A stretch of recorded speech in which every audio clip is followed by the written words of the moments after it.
Hello guys! Good morning! Lalarga pala ako for today's video. Diyan lang naman ako ulit sa supermarket. Alam nyo na, hanggang dyan lang ang kaya kong marating dahil kailangan ko mag-grocery ng mga wala sa ref.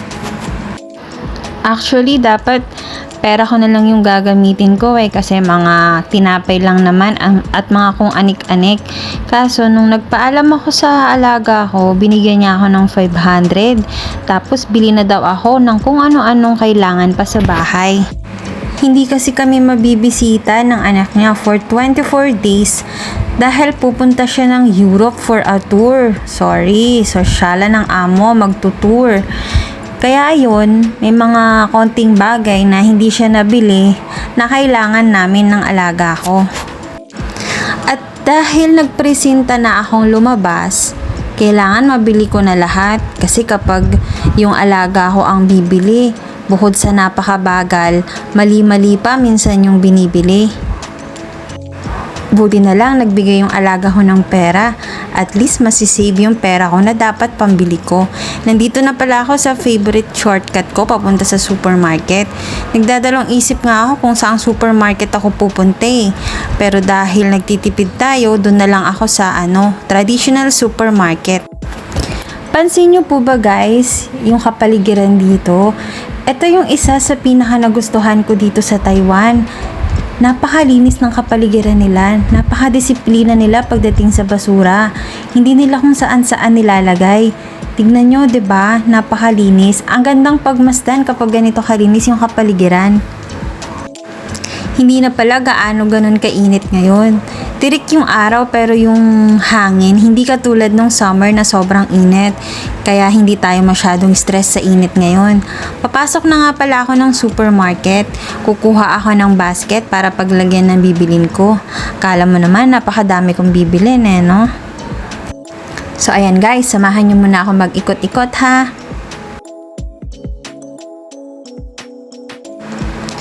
Tignan nyo to guys, napakahaba talaga ng talong nila dito. Kaso payat, ang hirap itorta.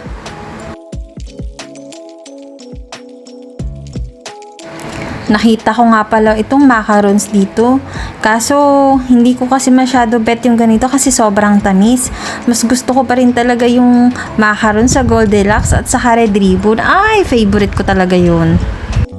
Guys, eto naman yung mga noodles nila na sobrang mura lang, 119. Siguro nasa 15 serving na siya. Alam nyo, naisip ko nga na inegosyo to sa atin sa Pilipinas Yung bang para kang may noodle house, ikaw yung magtitimpla ng soup, tapos yung pasta ang gagamitin mo, yung pasta nila dito. Kasi parang masarap siya, pero sa isip ko pa lang naman guys, mahirap pa rin pag walang puhunan.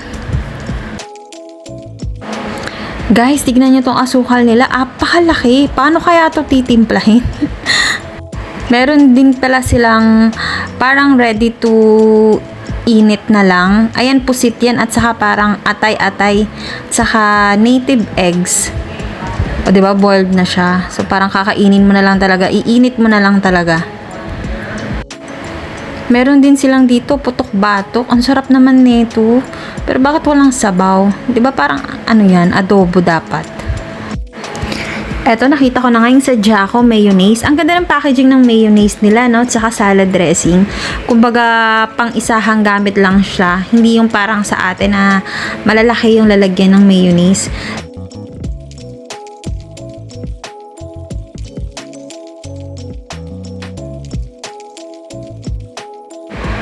Meron din pala silang Energen dito, pero parang iba yung shape. Parang siya, parang naka-landscape siya. At eto nga, yung iba't ibang klase nila ng noodles. Kaso hindi ako bumili kasi inaatake na naman ako ng UTI ko, kaka-noodles. Hindi ko alam kung anong hinahanap ko sa part na to, pero siguro nakalimang beses akong ikot dito kakahanap.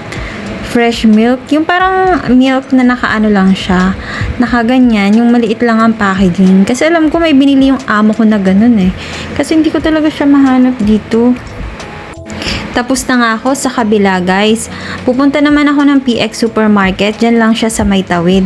Kasi wala akong nabiling tinapay. Dito yung binibilihan ko kasi ng tinapay na favorite naming dalawa ng alaga ko.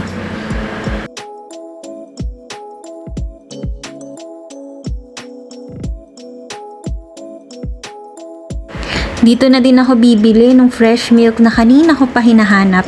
Yung iba kasi dito hindi ko mabasa. Hindi ko naman magamit yung Google Lens kasi wala akong load.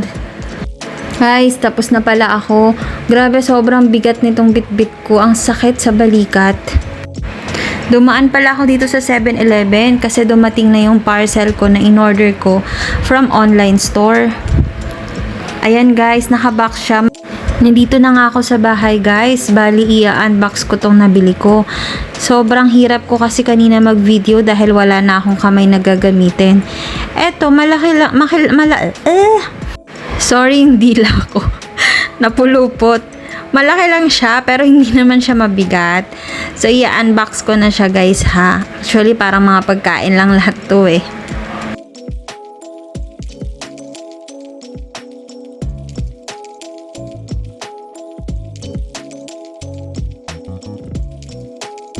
Una pa lang nakita ko yung free. Grabe talaga yung tuwa ko kapag nakakakita ako ng free. So, may naligaw palang sisters dito.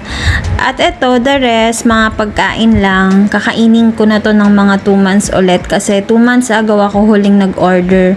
Bali, iba tong pinag-orderan ko ngayon. Kasi tinry ko lang kung mas mura siya. Ganun. Nagko-compare lang ako ng mga presyo-presyo. So, ito, hindi naman ako matakaw, guys. Ano ko lang to, kumbaga, dahil bored ako minsan dito, ngumangat-ngat ako. Syempre, ang hirap pala kapag nabuboard no? kung ano-ano naangat-ngat.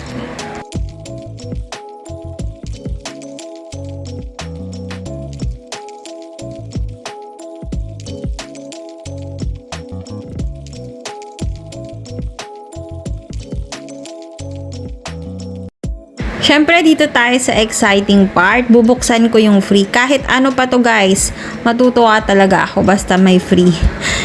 O, diba? Sabi sa iyo eh. Sardinas! Yes! Makakatikip tayo ulit ng sardinas.